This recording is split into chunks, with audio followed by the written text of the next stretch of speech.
What's going on, everybody? Mortem here, this time bringing you my first impressions of Another Crab's Treasure. A Souls-like, or a Shells-like if you prefer, centering around a hermit crab who has been recently evicted from his shell for tax evasion, and must go on a journey to recover said shell while discovering some disturbing things happening in the nearby reef. So up front, as hilarious as that setup might sound, it's probably worth a mention that this game is really a competent Souls-like thus far. I don't know how long that will hold up in terms of the entire course of the game, and that's something I'm interested in checking out as the review progresses for this. But right away, while it is very silly, it's also taking what it does pretty seriously, even while it offers some hilarious assist modes that can make the game as much of a challenge or a breeze as you would prefer. And I want to talk a little bit more about that at the end. Right here at the beginning of the video, though, I do want to mention the problems I ran into, which were relatively minor. The game seems to mostly be okay, but there is some stuff worth mentioning. For starters, pretty much all of the menu key prompts show a little missing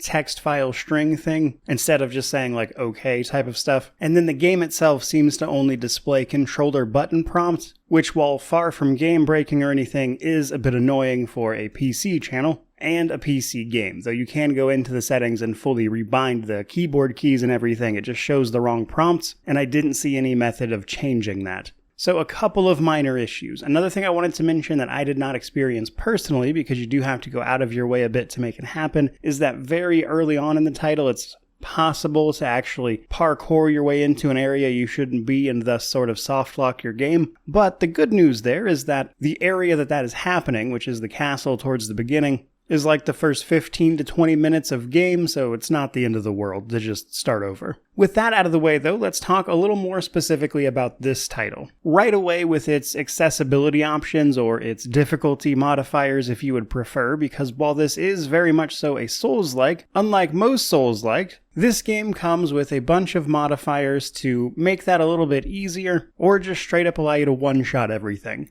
There are no penalties for using any of these outside of your own conscience, so do with that what you will. In terms of options, though, you're looking at doing things like making your shell last longer, reducing your overall damage taken, making your enemies easier to kill via their health, extra iframes on your dodge or parry even, preventing the loss of your currency, which is microplastics, because of course it is, and just various stuff like that that allows you to customize exactly what you want to deal with difficulty-wise. Probably the most important one, though, is that one of these options just straight up gives you a gun. And very, very hilariously, the gun just allows you to one-shot any crustacean you might happen to come across, as you would expect of a gun. With the idea being that, say you're up against a very tough boss that you just can't beat, you've died like 20 times, so at some point you might just say, you know what, I've had enough, I would like to continue on. And you pull out this thing and now there's not a boss anymore, which is just an absolutely comical difficulty option for a game like this, to me at least. But let's keep it moving. So, story-wise,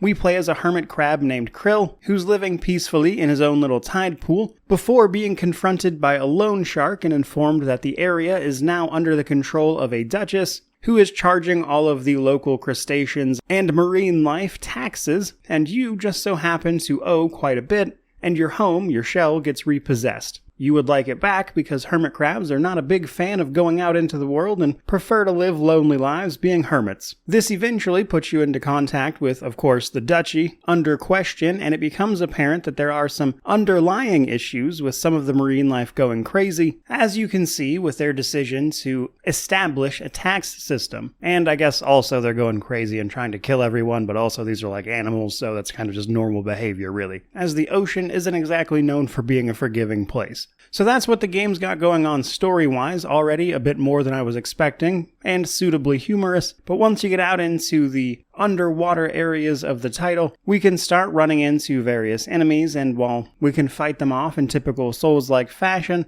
this is going to give us our currency, microplastics. We can trade these microplastics in at our resting locations, known as moon snail shells, to increase one of a few of our different attributes. These do exactly what they say they do, so not much need to explain them here, and this is how Krill gets better over time. There doesn't seem to be a lot of itemization in terms of your weapons, happens, but you do have the ability to pick up different shells. This does require you to get a little bit farther into the story to make the various shells start spawning, and then you can start using various things as a shell, which is going to grant you different protections, but also a special ability activated once we actually meet the moon snail. The moon snail teaches us about special sea magic that I'm not going to try to pronounce that allows us to activate a special ability with every shell. A little later, you'll get special abilities that do not require a shell to use, and the moon snail also becomes our NPC we talk to unlock our various skill trees. There's a special currency we'll get from destroying things, these purple crystals, that we can turn into the moon snail to grant us access to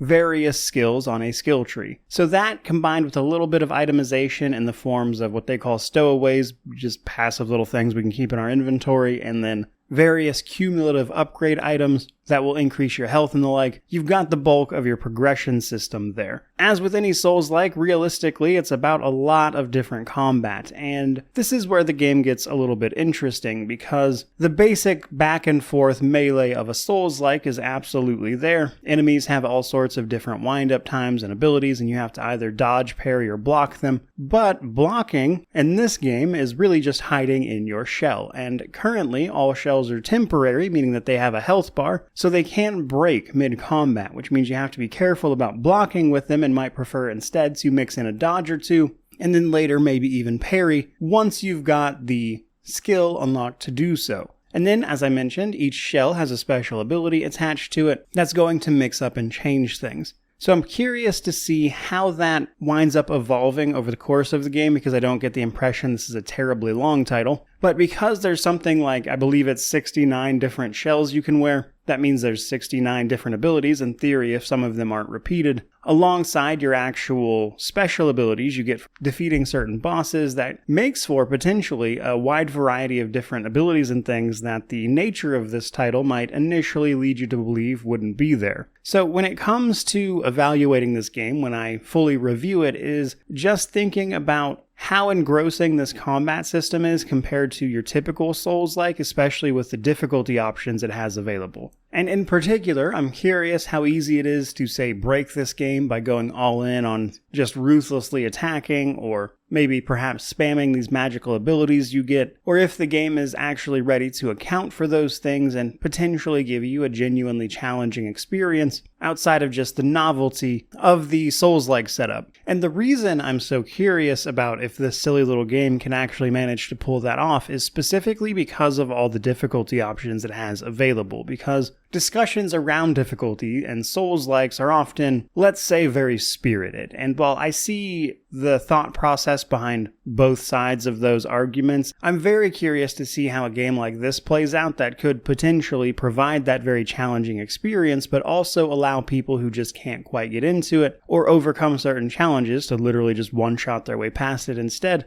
Does anything to prove that maybe having these difficulty options isn't such a bad thing, and maybe it's actually good for the genre overall to simply be like, you know what, I've died to this boss 20 times, and instead of rage quitting, I'm actually just going to rage win. And if the early user reviews for this are any indication, that might just be the case. But we shall see. I mean, more likely, I doubt anybody's going to care beyond my general interest in the conversation and how it evolves one way or the other, but nonetheless, something on my mind, so I thought I would mention it. To wrap up this video, though, and save the rest for the review, Another Crab's Treasure is exactly what I was hoping it would be, just a nonsense little adventure that is also somewhat genuinely a challenging Souls-like, but more importantly, sometimes I just like to play games that make me laugh and do novel things, and Another Crab's Treasure seems to do exactly that. So I'm curious if it can hold up over the course of its entire game, which I will be doing a full review for after I finish up what I'm currently working on, which should be this weekend, and then I don't get the impression that this particular game is very long, so I would realistically probably expect to see this review from me early-ish next week. But that is going to do it for this particular video. I certainly hope you enjoyed it, hope you found it informative. If you did, or you're simply looking forward to the review to come, like, comment, subscribe, all that YouTube jazz. But regardless of any of that, truly, just thank you so much for watching. I really do appreciate it. May you wander in wisdom, and have an amazing day.